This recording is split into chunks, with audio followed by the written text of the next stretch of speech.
We've lost everything, everything. Just lost everything. Audrey and Jean Stroud watch as their home of over 20 years goes up in flames. Oh, God help us.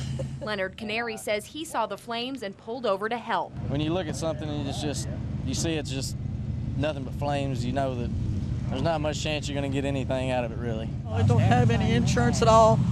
We couldn't get insurance on it. It was too old. They wouldn't insure it for us. Audrey Stroud says her husband was burning trash in the backyard. He thought the flames were out and dumped it in a pile of dry leaves. That's when the fire started up again. It was the leaves that was on fire. We was trying to put all that out. But like I said, we had a shed built onto the back there, and that would caught fire, and it just got out of hand. Wasn't nothing we could do about it. According to the Strouds, someone driving by saw the fire and called 911. He also helped them get out of the house alive. I thank God for what he's done for us every day. I thank God for getting us out of there. Audrey Stroud and her husband have lived here since 1982, and everything they owned was in this mobile home. No way we can replace all of the stuff I've had for years. Years and years and years. But the Strouds say they are grateful to have their lives. Jennifer Horbelt, WPSD News Channel 6. When you watch this surveillance video, ask yourself, could this have been you? A crook circles around, spotting his prey. A woman gets out of her SUV to pump gas. The thief gets out of his car, crouching down, grabs the purse out of the woman's SUV, and speeds off in a matter of seconds. The victim doesn't even realize what's happened until she drives away and her car door swings open.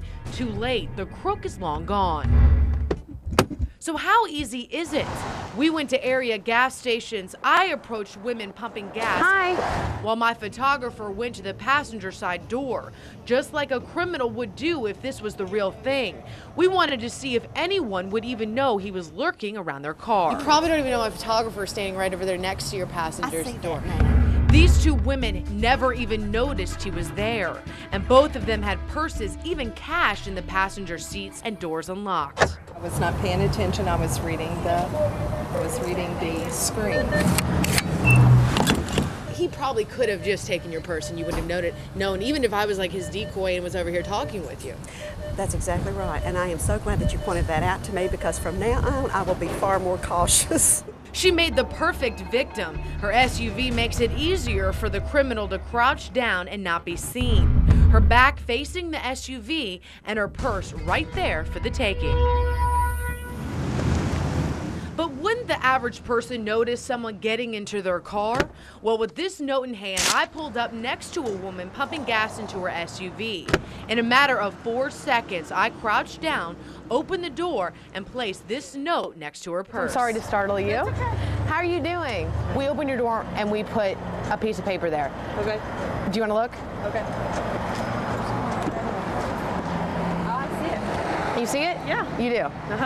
But gas stations are trying to stay one step ahead of the criminal and installing high-tech surveillance cameras like the one you're looking at. The surveillance video may help catch the crook after the act, but let's talk about prevention. Obviously, lock your door, and when you're going out to pump gas, don't leave your purse over in the passenger seat. Stick it under your seat before you get out. I easily could have gotten you just right then. I could have gotten you, and you would never have known, and I could have been back in my car. I could have drove off, and you would have gotten back in your car, started your engine, and by that time, maybe you would have probably drove off and not known probably till later tonight, till I got go to get something out of my purse. This woman was lucky. We weren't criminals looking for an easy victim. Instead, we just left her a note reminding her a few seconds of prevention could stop a crime. Says gotcha. With photographer Michael Driver, Anna Prendergast, WPSD News Channel 6.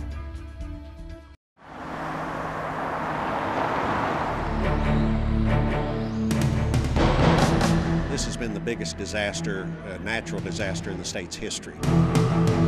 It's just unimaginable.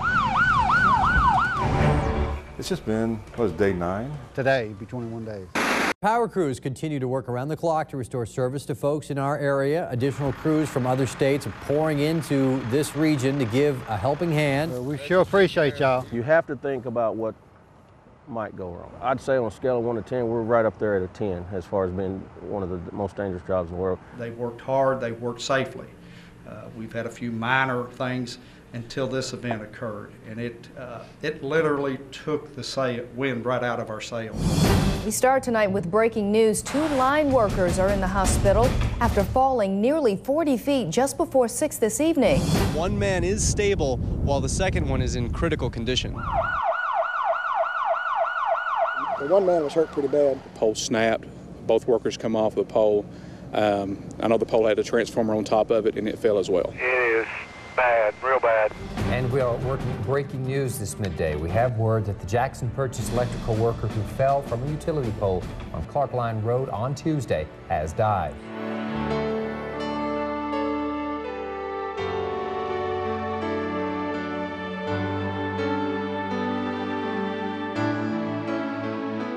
This was a very, very tragic thing that happened, and our hearts really go out to the family.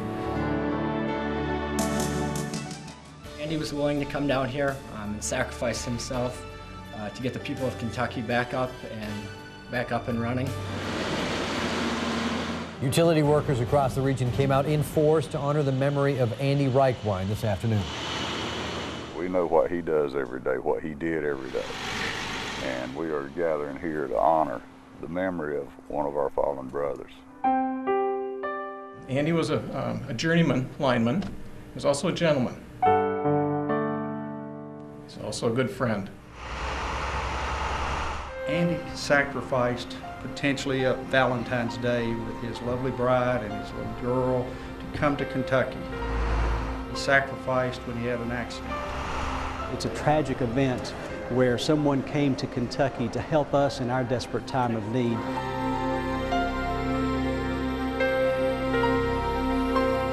Andy Reichwein was a hero to Kentucky.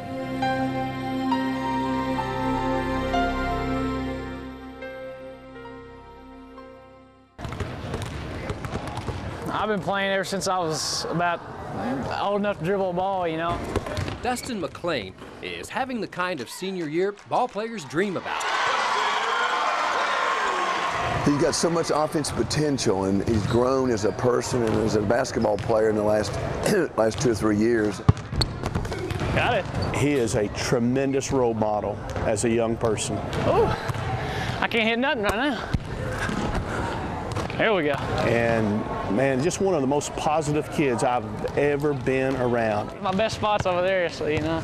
There was a time when Dustin wasn't so positive. Of course, it was understandable. He was 5, and he was battling acute lymphocytic leukemia. When you're getting stuck, you don't need to cry, because it doesn't hurt that much. You ever remember being scared? Yeah, I remember just sitting in the hospital, you know, Mom, what's wrong with me? You know, Dad, what's going on? Why am I here? We knew, you know, that St. Jude was a great place. We was in the best facility we could be in, and he was getting the best care possible. Dustin still goes back to St. Jude once a year, but just for checkups.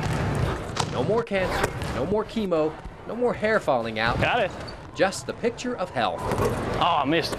I'm a healthy guy, got a head full of hair that I lost when I was little, but St. Jude did so much, we didn't have to pay a bill. The money that you give to purchase a ticket for this dream house would be going to help some other kid like Dustin fulfill his dream of playing basketball or whatever it may be. There it is.